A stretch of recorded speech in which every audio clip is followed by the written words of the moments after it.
Good evening again. I'd like to call to order the 2022 annual meeting. This evening we have with us our parliamentarian, Caitlin Skink, tonight, and I'm going to be introducing board members and administration tonight. I am the board president, Corey Nickram, vice president, Amy Reynolds, treasurer, Rona Bukta, clerk, Robin Selly, and member Chris Rogers. The administration is Dr. Rob Abbott, superintendent, Mr. Josh Carter, director of building and grounds, Mr. Jason Demrath, director of business services, Mr. Jeff Dye, associate principal at the Fort Atkinson High School, Mr. Dave Geiger, principal at Luther Elementary, Miss Amanda Harper, director of human resources, Miss Hollenberger, director of special education and pupil services, Miss Mary Kyler, principal at Purdy Elementary, Miss Amy Oakley, director of instruction, Miss Christina Oswald, director of student nutrition, Mr. Adam Rousseau, associate principal, Fort Atkinson High School, Miss Leanne Sherrill, principal at Fort Atkinson High School, Mr. DJ Scullen, director of technology, Miss Jenny Stotts, associate principal, Fort Atkinson Middle School, Mr. Justin Stewart, principal at Berry Elementary School, Miss Jennifer Walden,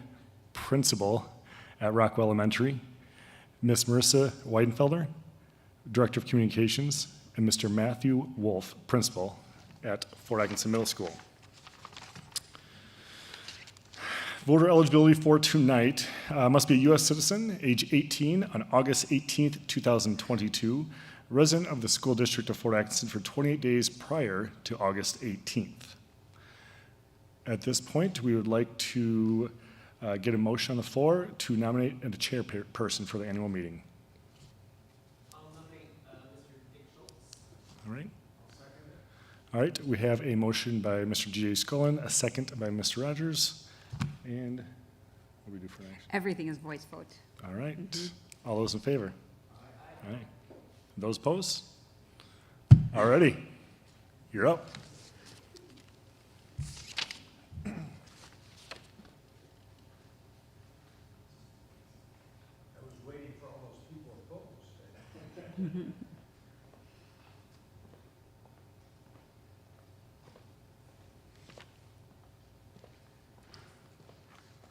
There's a motion in a second. You record those, right? Yes. Okay.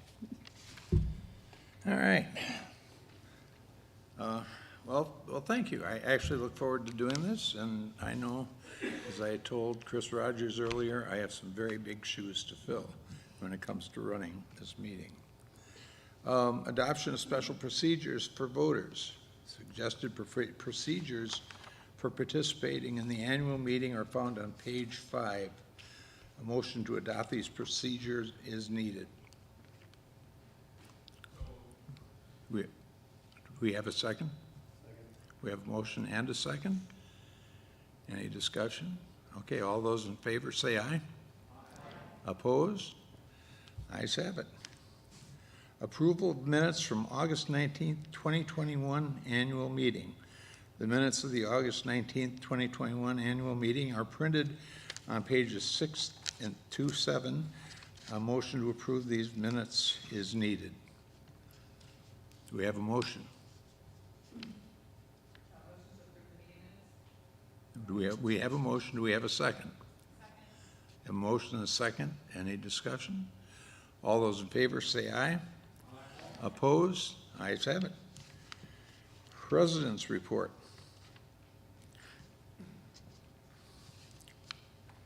Thank you. Growth mindset. Over the last 12 months, as individuals, businesses, public education, and as a community, we have learned so much and have grown from that knowledge. Collectively, we have all learned to adapt to this new normal, and finally, it is starting to feel just like normal. As a new Board of Education president, it has certainly been a year of growth for me as well. Our board welcomed 2 new board members, Chris Rogers and Robin Selly, who will continue to help to grow the knowledge of our board as well as the trajectory of our district. Strategic plan. This was the first year of a 5-year results-oriented strategic plan. Throughout the past year, our administrative team has shared growth updates for our 3 main goal areas: high performance, inclusive culture of growth, and community of distinction. I'm extremely proud of the dedication and determination of the 1-4 team. Our measurable goals under the goal areas are tough, but achievable. The collaboration to improve teaching and learning we have witnessed over the last year reinforces my belief that our district can and will meet these goals in an effort to achieve distinction in all that we do, while cultivating an inclusive, high-performing culture of growth and community. Future growth. The Facilities Advisory Committee was tasked to create a long-range master facility plan for the district. Over the last 3 years, I have been a part of this work in multiple capacities, and last month, the board was presented with an actionable plan for consideration on Phase 2A of the plan.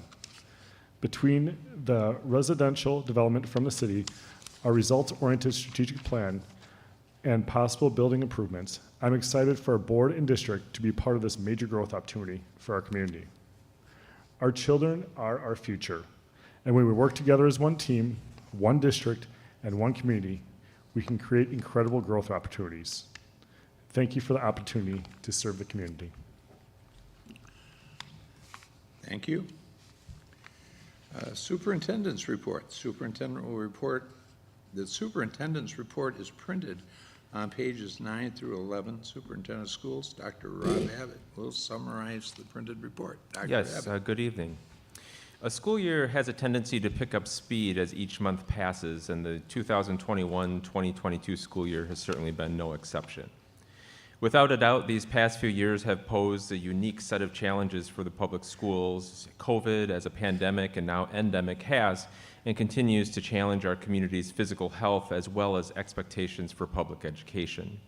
The school district of Fort Atkinson has been clear that with these disruptions come opportunity. COVID and its social impacts have certainly created ample disruption.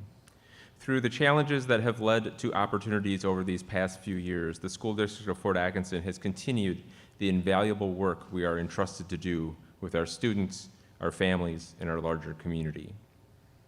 Of many items over the past few years we've been excited to add, success teams are one. One of the structures we were able to implement over these past 2 years were the 1-4 success teams. Success team leaders focus on providing teacher leadership as a support through the school district of Fort Atkinson in achieving its strategic plan goals by establishing a culture of collaboration and building professional efficacy. The teachers in these roles join together to form a district-wide team of educators that work collaboratively with the administration to support district-wide improvement initiatives as well as professional learning. Last fall, our Board of Education adopted a new strategic plan. The new plan was a result of our engagement with staff and community members on the beliefs and the district guiding principles. And after reviewing the over 800 responses to our survey from staff, students, families, and the larger community, and thematically analyzing that entire data set, a final set of guiding principles as well as beliefs were adopted by the board last summer. The board also adopted a new vision, or where is it that we'd like to be someday, and mission, what is it that we do every day, based on, yet again, hundreds of responses to another survey that helped to define that vision and mission for our district moving forward. Our new strategic plan is results-oriented and growth-focused, with goals our community knows. We know the strong public schools are a significant part of building a stronger community. We will achieve distinction in all we do when working together. Our Facilities Advisory Committee, and thank you to those volunteers and our committee as a whole over the past several years in creating our long-range facilities master plan. Over the past 3 years, our Facilities Advisory Committee have created a master plan. The culmination of these efforts were presented in July to the Board of Education for the School District of Fort Atkinson with a capital and operational referendum workshop to determine the next steps in planning for potential November 22 referendums. We are listening to our stakeholders and appreciate their continued support of transparent communication and living out the one team, one district, and one community. Similar to all employers across the country as well as the globe, we are not immune to the labor shortage. That said, we are navigating staffing challenges together as a 1-Fort community. A simple thank you is just not enough. We share immense gratitude for all of our One Fort staff who have pitched in to keep our students with highly qualified teachers as we endure the substitute teacher shortage as well as general labor shortage. So many staff have demonstrated their never-ending commitment to our students as they have certainly gone above and beyond, and it is more than appreciated. This is yet another example of one team working together to overcome the challenges to the benefit of our learners.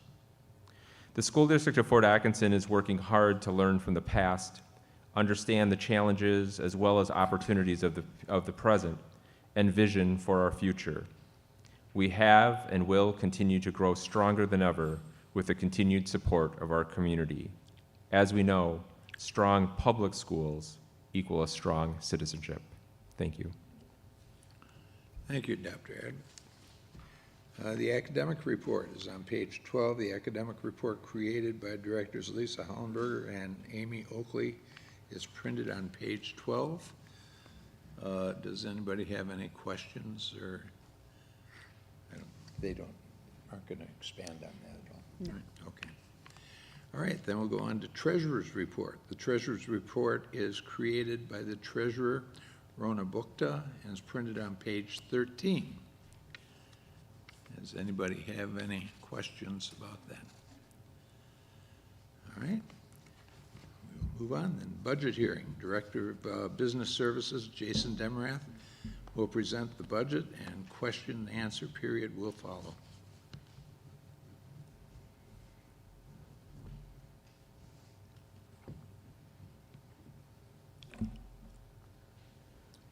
Good evening. Tonight I will share the proposed 22-23 preliminary budget.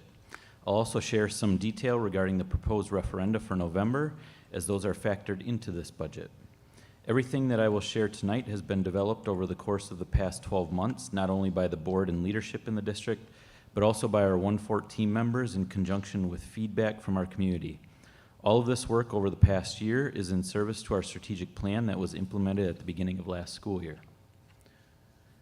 Here you can see the vision and the mission of the district from that strategic plan that drive the decisions that are made and what is proposed this evening. Within that strategic plan, we have our 3 goals around high performance, an inclusive culture of growth, and community distinction. As I share more about the proposed budget and referenda, I'm going a bit deeper into our strategic plan to tie what you will be seeing tonight to some of our district beliefs and guiding principles. These also guide our day-to-day work and have been a part of our work throughout this budget and referendum planning process. With regards to our district beliefs, what you will see this evening connects well to the belief that we leverage our resources for student success, including the community's investment in our schools and facilities, and the pride that shows in our partnership and interdependence. The other belief it connects well to is that we invest in our physical capital and showing pride and stewardship for our buildings, equipment, and grounds. In looking at our guiding principles, again, we reference leveraging our resources for student success, with students being the highest priority in all fiscal decisions. This is one of the reasons we are so focused on ensuring our operational dollars, so teaching and learning, the core of what we do, can continue. We also hope that the public sees the proposed budget this evening as part of a longer-term plan and tool for transparency and fiscal responsibility. When thinking about the annual budget process, while there are certain points in the year that the public will receive information at a board meeting about the budgeting process is a year-round process. As we are finalizing the current year's budget in the fall, the administrative team is already beginning to meet to discuss the following year's budget. That team meets monthly throughout the year to focus on resourcing student success by leveraging all of our resources to do more for our students. Once the current year's budget is set in late October, a long-range financial projection is presented to the Board of Education in December or January. With that information as a backdrop, the administrative team then presents compensation and other budget recommendations to the board at the April meeting. Based on the board's decisions, the first draft of the upcoming year's budget is presented in June and a second draft in July. The budget that is approved by the Board of Education in July is then brought to the local electorate at the annual meeting, like tonight in August. Finally, the annual cycle concludes with approval of a final budget and tax levy by the Board of Education in late October. I'm going to begin this evening with a reminder of where we began back in January and February as we learned about high inflationary impacts related to compensation and health insurance. In an effort to mitigate those impacts and set us up for the future, the board confirmed that we should move forward with these strategies, and it's important that we revisit them as we consider the budget this evening. Our strategies are to provide a competitive compensation and benefit package to our 1-4 team, right-sizing our team to align to enrollment and program needs, evaluating all vacancies for attrition or restructuring, analyzing programming to prioritize return on investment and recognizing opportunities for strategic abandonment, continuing to engage the community regarding a potential capital investment and continue planning for an operational referendum, and strategically leverage our one-time federal ESSER COVID relief funds. As you'll see throughout this presentation this evening, each and every one of these strategies has been leveraged in our planning for this year and beyond. Over the past decade, the state has shifted public school funding away from a recurring revenue cap increase toward an annual per pupil aid amount. Both the revenue cap and per pupil aid amount that we receive is determined through each biennial budget. We can see the history of these two main sources of state revenue and their increases over the past 15 plus years here. Over the last decade, any increase in these revenues has been hit or miss based on decisions made as part of the state budget process. In the current state budget, we see no increase in allowable revenue from the state for local public schools. At a few points throughout my presentation this evening, I'll be referencing a May 2022 publication from the nonpartisan Wisconsin Policy Forum entitled Uncharted Waters to provide a state-level context, to provide a state-level context for what we are experiencing locally here in Fort Atkinson. In that publication, they state the following, quote, pointing to the large influx of federal aid, lawmakers opted to limit state and local revenues to districts for both the 2022 school year and 2023. The 2021-23 state budget provided no increase in either year in state revenue limits, which capped the amount that school districts can raise through local property taxes and state general school aids combined, end quote. What the state has done in the current 2-year budget is something that we try to stay away from as a practice to ensure recurring resources support recurring expenses for our programs and services.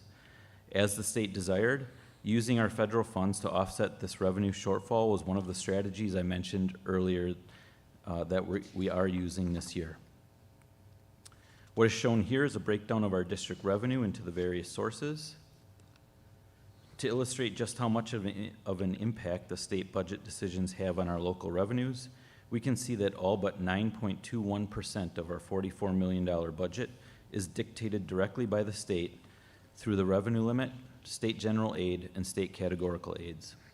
Of the remaining 2 slices shown here, interdistrict transfers is almost exclusively open enrollment revenue, and the remainder of other sources are local fees and grants, which includes the one-time federal COVID relief funds the state is intending us to use for operations.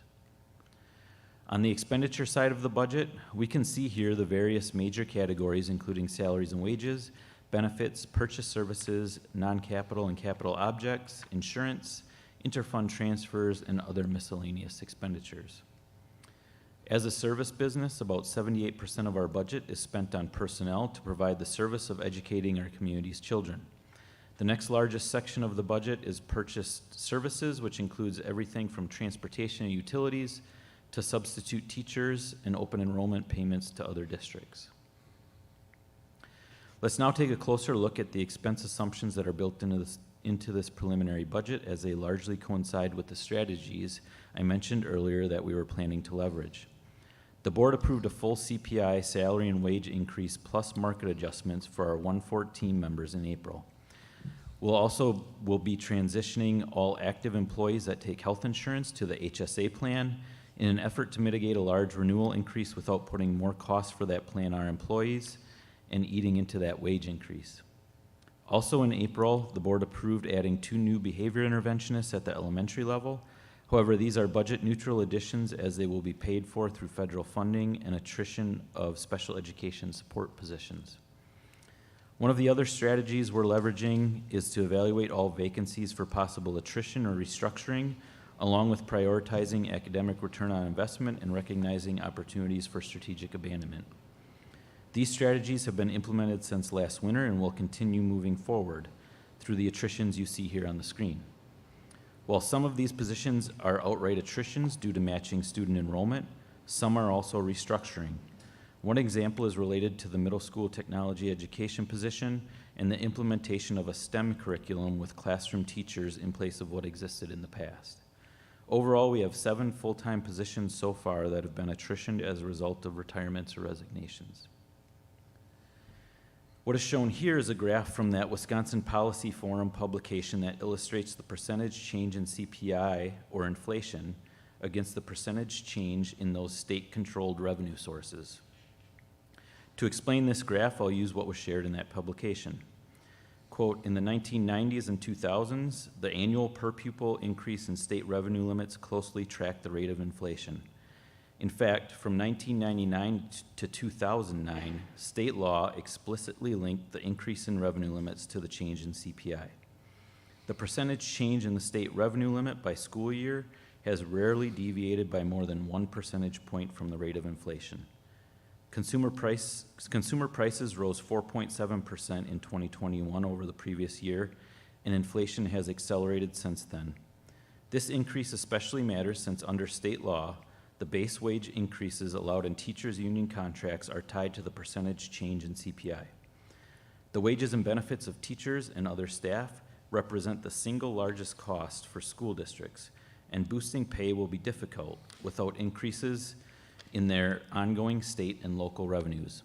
Yet districts also fear staffing challenges if they fail to do so, end quote.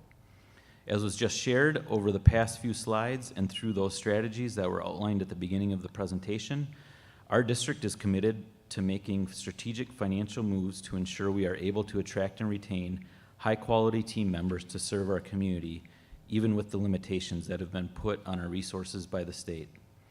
However, there is also a long-term need to meet the gap shown here, which is where an operational referendum comes into play. Also contained in that publication is this graph that shares as they state, quote, since the beginning of 2016, 312 of the current 421 K-12 school districts in Wisconsin, or 74.1%, have passed at least one referendum, and 164, or 39%, have passed more than one. With state limits on school revenues remaining tight in recent years, districts around the state have turned to voter referenda to raise their local property taxes and spending, end quote. I'll share more about our proposed referendum in November shortly.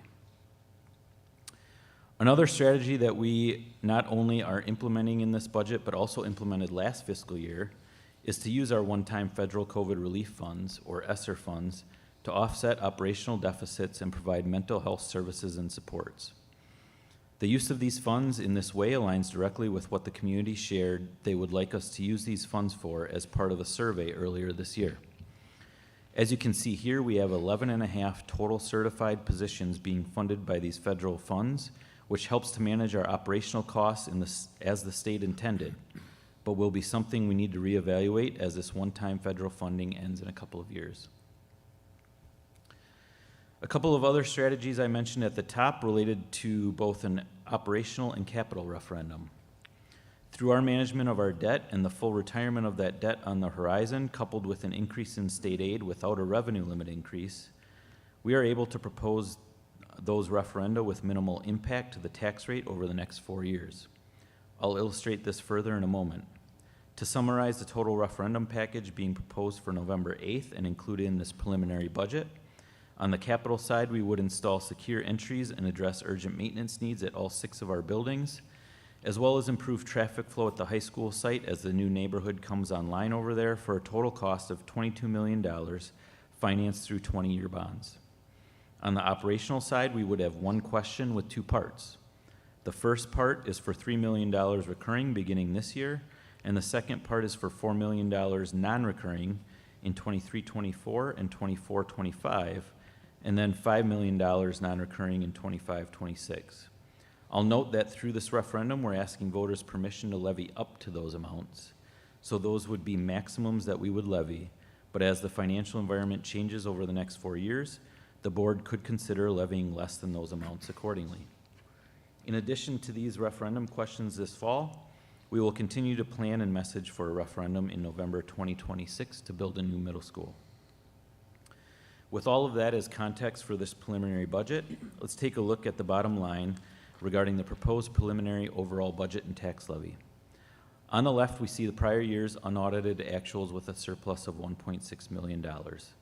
As was shared with the board at their meeting earlier this evening, about a quarter of that surplus is getting carried over to 22-23 for specific items such as state grants, timing of expenses due to supply chain issues, and refreshing technology devices. A large portion of the remainder is due to variances related to one-time Medicaid funds, increased special education aid, and decreased special education costs due to student population changes. The 3.69% increase in expenditures includes a 5.71% wage and salary increase, so our team members can keep up with the inflationary environment we are all experiencing. In looking at this proposed preliminary budget, we're currently budgeting for a surplus of just under $2 million, which includes the $3 million from the proposed operational referendum in response to no new state revenue, increasing costs, and the one-time federal funding disappearing in 2 years. As a result of our work over the past year and everything that was outlined this evening, we see our proposed preliminary tax levy. With the $3 million operational referendum built in, our general fund tax levy would increase 5.48%. We then have our non-referendum debt payments associated with the high school projects and a referendum debt to finish up paying off what remains and build in the new debt for the $22 million capital referendum. From a pure tax levy perspective, this results in a 3.07% increase. However, it is estimated that the tax rate, which is what a homeowner is taxed per $1,000 of value, would remain stable at $10.92 per $1,000. To illustrate the tax rate impact of this year's budget and the projected rate associated with the proposed referenda, we have the tax rate history over the last 10 years along with the projection for the next 5 years added here, incorporating the proposed referenda and a very preliminary look at the tax rate in 26-27 with the new middle school. As we can see, and as mentioned earlier, as a result of our planning related to debt and the state aid increase, there is room in the current year's tax rate to do everything we shared this evening with a minimal tax rate impact. In fact, over the course of these 4 years, it's our intention to keep the tax rate steady should this referendum be approved by the voters. We say that, but also want to be transparent with taxpayers about how this will impact their personal tax bills. I want to stress again that it's our intention to keep the district's portion of the tax rate stable over the course of this referendum through 2025-26.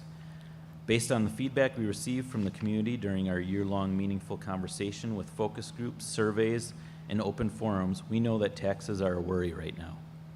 We also want to be completely transparent and upfront about what it means when we say that it's our intention to maintain a stable tax rate for district operations. So what does that mean for the local homeowner and taxpayer? It means that if a home's value increases, the school taxes on that property will increase accordingly. So if a home value increases 5%, then school taxes on the property will increase 5% because that additional value will be taxed. It also means that if there is an increase in the cost of private school vouchers, the school tax rate and taxes on the homeowner's property will increase as well. We are simply told by the state how much to tax the local taxpayers to pay for private school vouchers, and that is the only information we receive. This portion of our school tax levy is simply a pass-through mechanism for the local taxpayer to pay for private school vouchers. So while it's our full intention for the tax rate for public school operations to remain stable for the next 4 years, these two factors will impact how a property owner's tax bill changes from year to year. This graph further illustrates the impact of private school vouchers on the tax rate. You can see that the public school tax rate has remained stable since 2018-19 and would remain stable under these proposed referendum questions. In fact, it's lower and projected to continue to be lower than the tax rate a decade ago. However, over the past few years, the private school voucher part of the tax rate, as shown in red, has continued to increase. We show that part of the tax rate remains the same at this point because we get no information whatsoever about how many students are using private school vouchers or are projected to use private school vouchers. We don't know how much the state wants us to tax our local taxpayers each year for these vouchers until October of that year. Based on prior trend, it would appear that this part of the tax rate would continue to increase, but we have no idea what to project because we have no information to make any assumptions. As I just mentioned, the private school voucher portion of our taxes continue to increase as a result of increasing costs associated with those vouchers. Here we have a history of that private school voucher dollar amount going back to the first year of vouchers in 2016-17. As you can see, it continues to increase by a couple $100,000 or more each year. This will continue to have an increasing impact on local taxes for years to come. Finally, I just want to share what happens with the budget from here. Tonight we have our annual meeting. On September 16th, we take our pupil count on the third Friday of September and send that to the state. And then the state, based on that pupil count, certifies our state aid on October 15th. And by November 1st, the board must determine the tax levy for this year. And on November 8th would be election day for the referendum questions. And then by November 10th, that tax levy, as a result of the election, would be sent to the municipalities. And that concludes the presentation of the 22-23 preliminary budget for the budget hearing. And we'd be happy to answer any questions anyone might have. Are there any questions for Mr. Demrath? Seeing none, then we will go on to tax levy adoption. The following resolution is recommended for adoption by the electors at the annual meeting. Be it resolved that a tax of $20,128,561 be levied on the school district of Fort Atkinson to fund the budget as proposed for the 2022-23 school year. Do I have a motion to approve? Motion to approve. Do we have a second? Have a second. Any discussion? Any discussion? Hearing none. All those in favor say aye. Opposed? Ayes have it. Sale of district tangible personal property. Wisconsin State Statute 120.1012 authorizes the sale of tangible personal property belonging to and not needed by the district. The following resolution is recommended for the adoption by the electors at the annual meeting. Be it resolved that the school board is hereby authorized during the school year to sell and dispose of any tangible personal property belonging to the school district of Fort Atkinson according to board policy. Do we have a motion to approve? Is there a motion to approve? We have a motion to approve. Is there a second? We have a second. Any discussion? All right. All those in favor say aye. Opposed? Ayes have it. Salary of board members. Wisconsin State Statute 120.10.3 authorizes the electors of the annual meeting to vote for annual salaries for the school board members. The following resolution is recommended for adoption by the electors at the annual meeting. Be it resolved that the annual salary of $2,000 per member be approved for members of the Board of Education. Do we have a motion to approve? We have a motion. Do we have a second? We have a second. Any discussion? All those in favor say aye. Opposed? The ayes have it. It is adopted. Okay, reimbursement of school board members. Wisconsin State Statute 120.10.4 authorizes the electors at the annual meeting to vote for payment of actual and necessary expenses from a school board member, of a school board member when traveling in performance of duties. The following resolution is recommended for adoption by the electors at the annual meeting. Be it resolved that the members of the Board of Education of the School District of Fort Atkinson be reimbursed for actual and necessary expenses while traveling and performance of duties as a school board member. Is there a motion to approve? We have a motion. Is there a second? There is a second. Any discussion? Okay, all those in favor say aye. Opposed? Ayes have it. Recognition of Mark Cheney, Corey Nickram, who I believe. Be resolved that Mark Cheney served as a member of the Board of Education of the School District of Fort Atkinson for 6 years. Be it further resolved that Mark Cheney devoted many hours serving on various school district committees as a member of the Board of Education. And now therefore be it resolved that the School District of Fort Atkinson recognizes the service of Mark Cheney to the students and the community of Fort Atkinson. Okay. Could we have a motion to approve that? We have a motion. Do we have a second? We have a second. Any discussion? All those in favor say aye. Opposed? Ayes have it. Recognition of Adam Paul, Mr. Nickram. Be resolved that Adam Paul served as a member of the Board of Education of the School District of Fort Atkinson for 3 years.